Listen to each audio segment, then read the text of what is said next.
Hey guys, Damron here. Food rules are absolutely rampant and ubiquitous in our culture thanks to the diet culture and also skewed views about what healthy eating actually is. So in this video, I'm going to debunk some common food rules that you may have heard about when, why, how, what to eat, because a lot of them are based, to be honest, on nonsense, and I don't want you to fall into that overcomplicating your life, but in specific, your nutrition. If you haven't subscribed yet, hit that subscribe button to be notified anytime I post new content related to women's health, hormones, or holistic health. So here is my thing with nutrition. I think that some food rules can be helpful to some people at certain situations, but I rarely think that it's like a one size fits all thing. I think we're all really different in our body types, goals, psychological preferences, lifestyles, all of those things. And I think that, obviously the general advice of eating lean proteins, healthy fats, fruits and vegetables, like that's a pretty universal thing of eating, air quote cleaner, which I don't even love that term, but food with less ingredients, more whole foods can be beneficial for everybody. I think there's also a lot of people who are giving a lot of over restrictive advice and also sort of like these magic cures. So like random things, like random foods that are like superfoods or all of these things that can cure everything and help everything. And you guys, I want to just also give you, it's never one thing. It's never going to be just add this magic elixir or this magic drink and everything's going to get better. That's just not realistic. And if you're following, people, experts, whatever, who are saying these things, that's a bit of a red flag and probably somebody that maybe you shouldn't be taking advice from. So I know it's so confusing figuring out nutrition and what's right, what's wrong, and it can become really overcomplicated and confusing. And so my goal is to simplify that for you and hopefully take a lot more off of your already too full plate by not having to abide by all of these crazy food rules to be air quote healthy, fat loss, change your body composition, because truly a lot of them do not matter and they're super, super small dial movers if they even help at all. I think a lot of them are overly restrictive, unscientifically proven, kind of like pseudoscience, and also I think a lot of times create a bad relationship with food or further harm that. I think a lot of women specifically that grew up in the 80s, 90s, 2000s definitely have our fair share of diet culture things and food issues and things like that. And I think that we certainly don't want to add to those by disguising these food rules as healthy when in fact, there's a lot of articles on this, and I happen to agree that a lot of the diet culture has shifted their verbiage into the wellness industry because diet culture and diets is such a bad, non-politically correct word now and sort of has this bad connotation. And obviously for marketing, we don't want to have a bad connotation. So very few diets now are actually called diets. They're called plans or blueprints or strategies or whatever, wellness, and they are still in fact diets. Okay, so in this video, we're gonna go through 5 food rules that I think you can throw out the window immediately, and I'm gonna kind of tell you why. So the first one is avoid processed foods. According to the FDA, processed foods literally means combining one ingredient with the next. So 2 ingredients are considered a processed food, which is not necessarily the same as cakes and cookies and all the Twinkies and Nabisco type cookies. Yes, those are highly processed, very nutrient devoid foods, but I think we tend to think about these things in absolutes of clean non-processed food versus that's processed and really unhealthy. And in reality, there's a big long spectrum here of 100% non-processed, like a banana or a piece of fruit or a vegetable is 100% non-processed, to a Twinkie or something like that, which is processed many times over and several things are done to it. So instead of thinking about nutrition as these like absolutes of like black or white thinking, think about things as a scale. That's really, really been helpful in improving my own relationship with food, is to not be so black and white with things and looking at that gray area and actually trying to live in that gray area a lot more. So the other thing about what processed foods means is changed in any way from its natural state. So this can include being cut, canned, mixed, pasteurized, any of those things, which are actually, good for the longevity of food, the affordability of food, and also the safety of food. Like pasteurization is a safety mechanism. And I'm not here to debate whether pasteurization is good or bad or, any of these things. That's not the point of this video. But the point is to just understand exactly what the term processed means so that you can kind of become a little bit more open to potentially frozen vegetables, for example. Like that would be processed because it's cut and it's bagged in a bag in the frozen section. But I personally eat a lot of frozen vegetables because they're convenient. They're already chopped. I can just throw them on the stove in a saucepan or a stir fry pan or whatever, and voila, we have a veggie-centric meal. So moral of the story with processed food, unless you're eating like a super whole raw diet, you're actually adding in some processed foods. And I think that the rule of thumb here, the moral of the story here, is to focus on reading labels. You don't have to do, like I said, this all or nothing thing. You don't have to eat, Twinkies and like Doritos and things that are like ultra processed and very nutrient devoid or stripped of all their nutrients. But you also don't have to do a whole raw diet either. Number 2 is shop the perimeter. And I think that, these rules are like in the book by James Pollan, I think his name is, of Food Rules. He comes up with like all of these like super simple rules for food. And I get where he's coming from, and I actually think that it can be sort of helpful.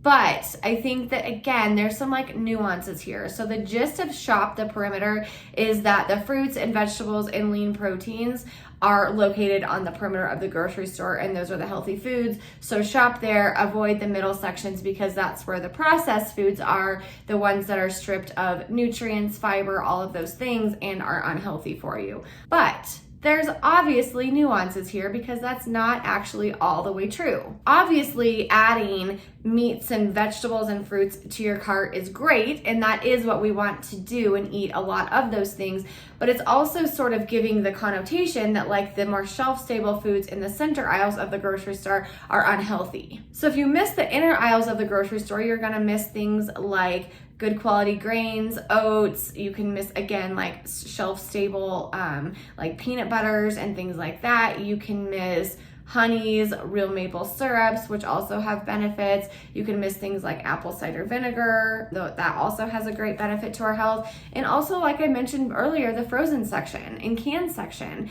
There's a lot of people who, especially right now with inflation, like the price of food is really expensive. And for people who maybe can't afford to shop the organic outer aisles of the grocery store, frozen and canned fruits and vegetables are actually decent options. And so I think that some of these food rules also come from a more like elitist standpoint, where again, we have to be open to understanding everybody's sort of situation. And for me, I personally prefer, like I mentioned, to get frozen vegetables. It just makes my life easier. I don't have to sit and rice cauliflower. It's already riced for me. I don't have to sit and chop broccoli. It's already done. And it's also picked at the peak ripeness. And so there's actually higher nutrients in frozen vegetables as well. So again, just keep your mind open to things. It's not, again, like we're saying go eat a bunch of Twinkies and fruit snacks and Pop-Tarts and like all the things in the center aisles, but there are some good things mixed in there. Beans and lentils are mixed in there, rices.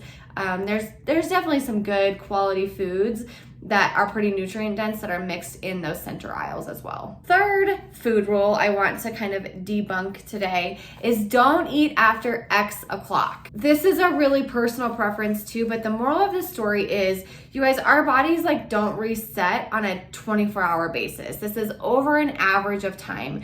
So if you were to want to lose weight, for example, that's generally when we're getting this don't eat after X o'clock type of thing. That is generally what we're trying to do, is lose fat or weight, which also lose fat has become a bit more of a buzzword than weight. Basically saying that if you eat after X o'clock, you're going to gain weight because of that. And the truth is, it just is based on calories. If you're overeating because you're eating those nighttime calories, yes, you're going to gain weight. But if you're eating at 8 p.m. versus 6 p.m. and you're still within your energy window, meaning you're eating the right number of calories for your body, you're going to still continue to either lose, maintain, or gain weight depending on your calorie budget. So if you want to know more about calorie budgets and what that looks like, I did a video all about how to calculate your numbers based on either weight loss, maintenance, muscle building, or gaining weight. So you can go check that out if you're curious about what your numbers should look like and how to calculate that. It's a super easy way that I use with my patients too. Number 4 is don't overdo it on the sugary fruit. So you guys, even like mangoes, like our tropical fruits that tend to be on the more sugary end of things, I've never heard of people getting fat from eating too much fruit. In fact, fruit is wonderful. It has fiber, and it also has a lot of vitamins and minerals in there that are really healthy to us. If you're worried about a blood sugar spike from that, you can definitely put a little bit of protein with it, but it also contains fiber. So fiber also is going to buffer that insulin response, slow down the digestive process, and not make that insulin spike so high. So I promise, fruit of all things should not be what you cut out. If you want to cut things out, you can cut out more like added sugars, candies, cakes, bakery goods, all of that stuff. That's fine if that's what you want to do. But by cutting out fruit, I think that you're doing yourself a disservice. And number 5, cutting your carbs. This is obviously just a blanket advice, and so many people are giving it. Carbohydrates are your body's preferred source of fuel. Your body likes to burn carbs as fuel or energy. Your brain needs glucose to function optimally. So you don't want to cut your carbs to something like 20 to 50 grams of net carbs. You're going to feel tired. You're going to feel maybe like you can't sleep as well. You're going to start to impact your thyroid function in the conversion of T4 to T3. That also needs carbohydrates to function optimally. So yes, there's a number of carbs where women tend to feel good. It's different for every person based on age, activity level, muscle mass, goals, all of those things. And I think that with the more like macronutrient splits of carbs, protein, and fats, start looking at your biofeedback. Do you feel like your energy, hunger, cravings, mood, and sleep are all in check? If those 5 things are in check, you're probably doing a great job. I know for myself, if I overeat carbohydrates, I wake up and my rings feel tight, my hands feel puffy, and I'm like, yeah, I probably overate carbohydrates yesterday. And I know, I look back and I'm like, oh yeah, I had some extra treats or whatever. So I know that. Versus I also know when I go too low in carbohydrates, because I tend to get more tired, and my sleep is definitely impacted by not getting enough carbohydrates. So I think that and my range is huge. It's a really, really wide range of carbohydrates. So I think that if you're open to just looking at your biofeedback of hunger, energy, cravings, mood, and sleep, you will definitely find a good place for each of your macronutrient splits. There's obviously people out there who can help you figure that out. I can help you as well. But in terms of just cutting carbohydrates to lose weight, it's not the best advice. It has detrimental health impacts for women specifically. And when we cut carbs, it's not because we cut carbs that works for weight loss, it's because we're cutting calories. So if you have a burger, for example, for lunch, and you were to eat the bun, or you decide to cut your carbohydrates and only eat the burger, you're obviously saving yourself 150 to 300 calories based on that hamburger bun. So it's not the fact that you cut the carbs, it's the fact that you cut calories that's making you lose weight. So anyways, those are my 5 food rules that I really want people to start looking into, questioning, living a little bit more in the gray area here, because it's not an all or nothing. And I think if there's one overall principle of nutrition, it's that Don't do the all or nothing. I did that when I was going through my 20s and into my early 30s. It's the worst thing for diet culture, mindset, perfectionism, adrenal fatigue, not good. So if you're living in the all or nothing mindset, please go get help with that. And realize that you certainly do not have to. There is no absolutes in nutrition, and the gray area is so much more valuable, both physically and psychologically. So I hope this was helpful for you guys. If you have friends and family who could benefit from this information, please send this out to them. I also have a free guide called 6 Evidence-Based Habits for Healthier Hormones. So you can go download that. And it's 6 simple things that you guys can do to just help balance your hormones, have better periods, mood, sleep, and energy each day. And I would love for you to take a peek at that. So it's at alliedamron.com/habits. And I will leave that also in the show description below. Hope you guys have a great rest of your day, and I will chat with you next time.